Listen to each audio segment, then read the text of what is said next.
आप सभी के साथ तान्या गुप्ता। आज जो हम बात करने वाले हैं जिस मुद्दे पर, वो है पश्चिम बंगाल चुनाव। तो आज हमारे साथ है राजनीतिक विश्लेषक पवन त्यागी जी। स्वागत है सर आपका जी। तो बात करते हैं मतदान को लेकर। पश्चिम बंगाल में आज 5वें चरण के चुनाव समाप्त हो चुके हैं, जिसमें लगभग 80% वोटिंग रही है। जनता ने बढ़ चढ़कर हिस्सा लिया, बम्पर वोटिंग की गई है।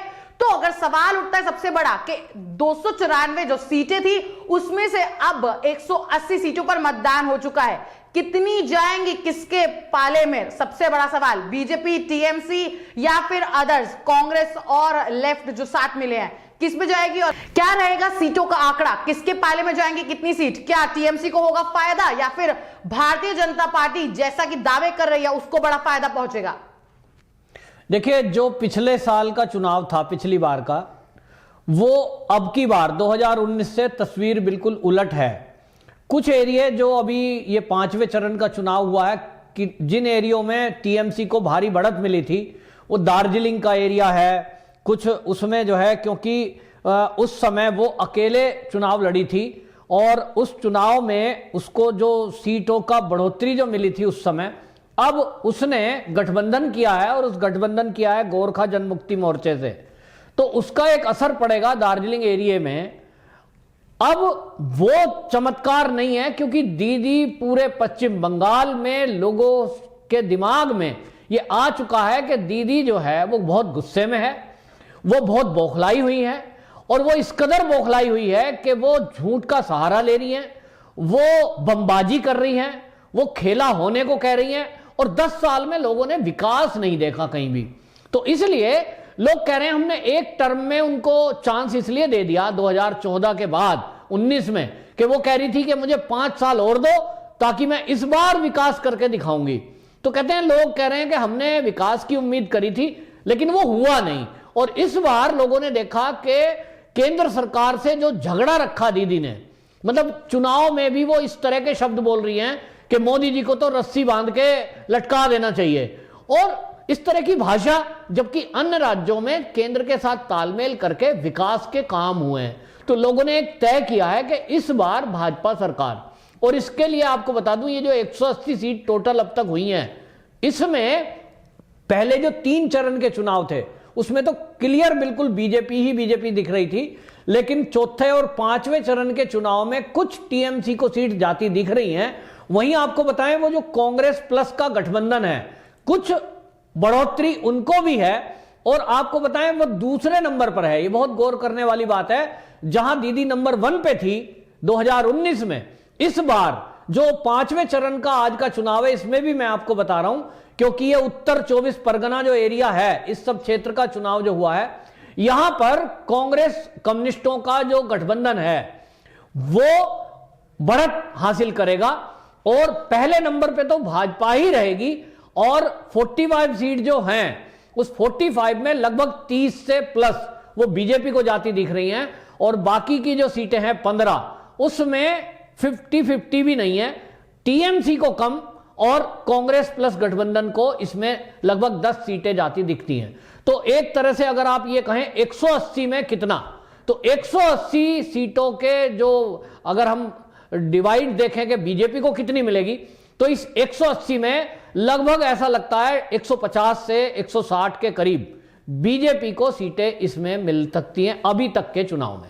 तो आज 5वें चरण के चुनाव समाप्ति हो चुके हैं, जिसमें 80% लोगों ने बम्पर वोटिंग की है। लेकिन जो तस्वीरें साझा की गई हैं सोशल मीडिया पर, और लगातार लोगों ने भी जो प्रतिक्रिया दी है, वो दिखा टीएमसी के पोलिंग बूथ बहुत खाली दिखे हैं। तो 45 सीट की अगर बात की जाए, तो 45 सीट में से टीएमसी को कितनी मिलेगी? क्योंकि हर बार कभी कभी बॉम्ब फूट जाता है, कभी वहीं बीजेपी के कार्यकर्ताओं की और बीजेपी के नेताओं की गाड़ियों पर हमला करते हैं, गुंडे राज की तस्वीरें सामने आती है। तो क्या बोलेंगे, जनता कितने गुस्से में है या जनता कितना पसंद करेगी टीएमसी को? देखो, टीएमसी तो अब कहीं दिखाई नहीं देगी, और जैसा मैंने कहा, टीएमसी तीसरे नंबर पर दिख रही है बंगाल में। यह स्थिति पहले दिन के या पहले चरण के चुनाव में नहीं थी। चुनाव जब शुरू हुआ था तब ममता बनर्जी बीजेपी को कड़ी टक्कर देती दिख रही थी, और ऐसा भी लग रहा था कि दीदी ही तीसरी बार ना आ जाए। लेकिन ममता बनर्जी ने जो योजना बनाई, उस योजना के जो बनाने वाले लोग थे, उन्होंने पश्चिम बंगाल के लोगों को ही बदनाम किया। टीएमसी के लीडर जो है ममता बनर्जी की खासम खास, वो वहां की अनुसूचित जाति और माने दलितों को गाली दे रही है।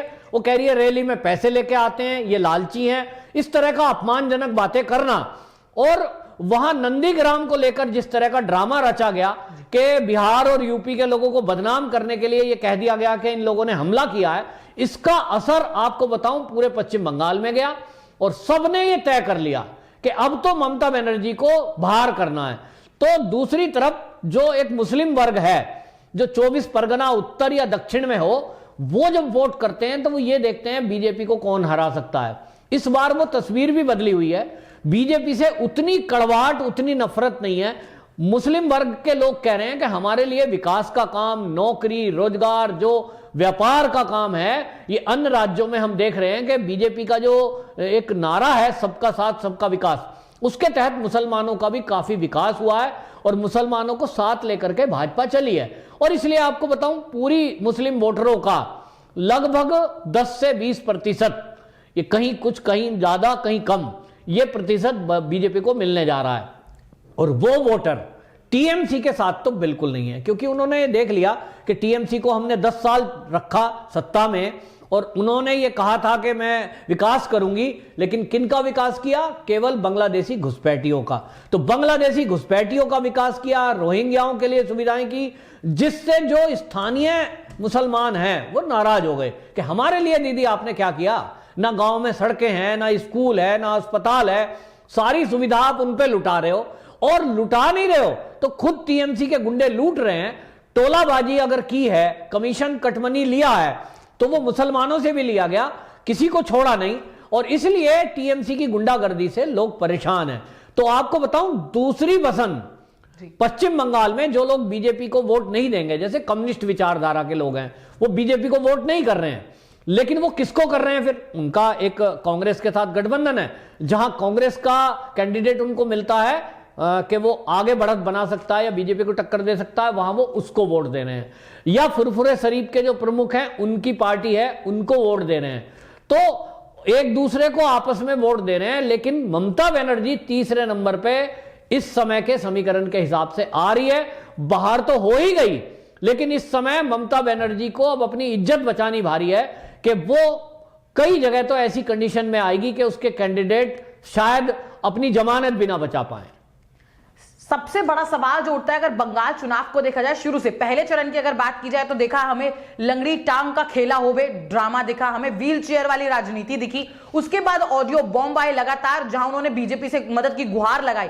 फिर अगर एक क्रम में बात की जाए तो फिर क्रम में बात आए खुद प्रशांत किशोर के सर्वे लीक, उसके बाद उनका ऑडियो टेप लीक और अब कटमनी का ऑडियो टेप लीक। अब एक और ऑडियो टेप सामने आया कि किस तरीके से शवों पर, लाशों पर भी राजनीति करने पे ममता बनर्जी मुनासिब है। ममता बनर्जी हर कुछ करने को मजबूर हो चुकी हैं, क्योंकि उनको अपनी जो सियासत है, वो उनकी जो कुर्सी है वो खिसकती हुई दिख रही है, उनको अपनी सियासत जमीन भी खिसकती हुई दिख रही है। तो क्या कहेंगे अगर पूरे क्रम में बात की जाए तो टीएमसी को इतना बौखलाहट क्यों? अगर टीएमसी ने काम किया है जिसमें ममता दीदी बहुत ज्यादा इशारे करती हुई दिखती हैं और बोलते हुए दिखती हैं कि हमने ये किया है, तो तोलाबाजी, कटमनी और विकास की बातें क्यों नहीं करती? सामने सबूत रखती क्यों नहीं है? देखिए, ये चुनाव के पहले चरण में होने के बाद ममता बनर्जी पूरी तरह बौखला गई। जब प्रथम चरण का चुनाव हुआ और उसमें उन्होंने देखा कि टीएमसी एक तरफ से सफाया हो रहा है, 30 सीटों पर चुनाव था और ममता बनर्जी को केवल 2 सीटें या 3 सीटें जाती दिख रही थी, और ये उनकी खुद की भी रिपोर्ट थी, खुद के सर्वे। इसको देखकर ममता बनर्जी पूरी तरह बौखला गई, भिन्ना गई, और उनको ये उम्मीद नहीं थी। उनको तो उल्टा लग रहा था कि बीजेपी को पश्चिम बंगाल में कौन पूछता है, मैं ही मैं हूं। और गुंडे जो थे उनके, ये बूथ कैप्चरिंग करने वाले, इनके ऊपर भरोसा था कि ये बमबाजी करेंगे, ये हत्याएं करेंगे, लोग डर के घर से बाहर नहीं आएंगे, और जिसके कारण तुम्हारे टीएमसी के गुंडे या टीएमसी के जो लोग हैं वो आकर वोट करेंगे और बस 45-50 मैक्सिमम 50% पे वोटर सिमट जाएगा और तुम्हारी जीत निश्चित। लेकिन हुआ उल्टा, लोग डरे नहीं, बमबाजी भी हुई। अभी आप देखिए 5वें चरण में तो बाकायदा बम फोड़े गए और एक बीजेपी के कार्यकर्ता की हत्या, जो एजेंट था अंदर, उसकी हत्या कर दी गई। तो ये सब कारनामे किए गए, लेकिन लोग डरे नहीं। इसके बावजूद भी आप देखिए बमबाजी हो रही है, लेकिन उसके बाद भी वोटर घर से निकले, जिसका सबूत है कि लगभग 80% से भी ऊपर ये वोट परसेंटेज जो गया है। ये ममता बनर्जी के मुंह पे तमाचा है। और आप देखिए जितने चरणों में चुनाव अभी तक हुए हैं, ये 5वां है, सब में परसेंटेज 80 के आसपास रही है। ये 80% वोटरों ने बता दिया है कि ममता बनर्जी के गुंडों से अब पश्चिम बंगाल के लोग नहीं डरते और वो बीजेपी को पश्चिम बंगाल की सत्ता सौंपने के लिए हर कदम उठाने को तैयार हैं। घर से निकले हैं, रिस्क लेकर के निकले हैं। 20% लोग वो बचे हैं जो बीमार हैं या बिल्कुल चल नहीं सकते या बहुत ज्यादा कहीं इधर उधर हैं, नौकरियों पे गए हुए हैं, वो परसेंटेज है। माने एक तरह से देखें तो बीजेपी के लिए पूरा पश्चिम बंगाल जनसेना बनकर उमड़ पड़ा है उसको जिताने के लिए।